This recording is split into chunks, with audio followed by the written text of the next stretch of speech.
If you thought you knew everything about football, wait until you see this video and you'll realize that there were many things you didn't know. Because football, like every family, has its secrets that always come to light. For this reason, below we will reveal the 10 things you didn't know about football. Number 1. The curse of the number 9 shirt. As we all know, strikers have the dream of wearing the shirt with the powerful number 9, but not all of them have enjoyed the glory and reputation of this number, something that the players who have been signed by Chelsea in the last 20 years know very well. Because instead of succeeding with the number 9, they have known bad luck. This is the case of the players Fernando Torres, Falcao, Higuain, Morata, Lukaku, or the most recent case, Aubameyang, who have been victims of the curse that Chelsea has been carrying for 2 decades, a curse that cost many of them their professional promotion, denying them the opportunity to be true scorers, as other number 9s in history have been. But not everything is negative. Football also has its benefits.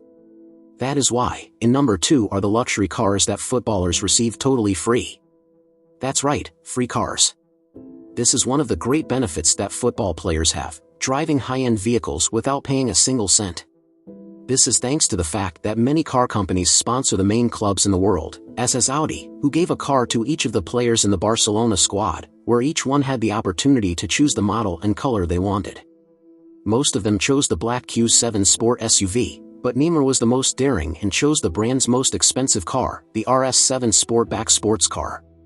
Not only the Barca players have been worthy of such merit, as the Real Madrid players have also been benefited with their respective vehicles, but by the hand of BMW, which gave them the choice between its BMW iX and BMW i7 electric cars, with personalized license plates and a charging cubicle for each player. Definitely envious. Number 3. The millionaire salary of the football team mascots. If you think that footballers are the only ones who earn a fortune for their work on the field, you are very wrong. Because those funny characters that entertain us and fill us with a lot of humor during a game are not just men in costumes, but they are the ones who deserve a salary that many doctors would like to have, and even some players, since club mascots are paid the millionaire sum of $400,000 or $600,000 a year, depending on the team they support. Surely you are already thinking about what profession to pursue, but let's move on. Number 4. FIFA will say goodbye to its video game series. We have all, at least once, played the popular FIFA game. In fact, there are those who love to play it, but I regret to tell you that it is coming to an end despite being a lucrative business that brought FIFA about $20 million a year. So, why are they ending it? This is all because the developers of the game, EA Sports, wanted to take the game to a higher standard, but FIFA refused to fund the project, so the video game company decided to break ties with the World Football Federation and independently create its own game. So don't worry, because the only one who will lose out will be FIFA and you will be able to continue playing, but this time you will play EA Sports FC, the new game that the video game company has created to replace FIFA Football, which promises to be a truly interactive experience that will make you vibrate. Feeling like you are playing in a real match thanks to the virtual and augmented reality touches that this has. We will see if you achieve the objective and leave the original game in our memory. Now let's move on to number 5. Where the most important clubs tried to ruin football. That's right, renowned teams like Barcelona, Tottenham, Chelsea, Manchester City, Juventus, Liverpool, Real Madrid, in short, the 12 most important in Europe, wanted to create a league where only they could play without having to play any qualifying game, pushing aside and belittling other European clubs. This unleashed a media war, where fans, players, technical directors, coaches and even politicians came out to protest against the idea of the elitist league that only sought an economic end, to share the profits from the games among themselves and with no one else. But the fans themselves made them give up on such an idea.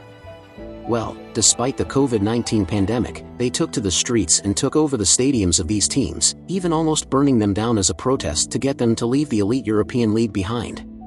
They succeeded.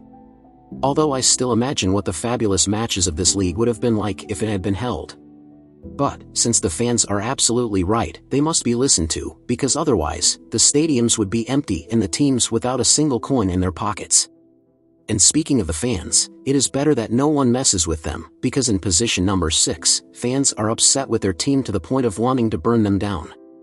Let anyone down, but not your fans if you don't want to be burned alive.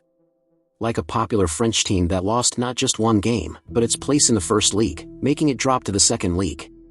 an action that angered the fans so much that they threw flares onto the field at the players in the face of disappointment and the loss of the team's honor. The situation got so out of control that the police were unable to contain the crowd of angry fans. However, no players were set on fire as they were protected.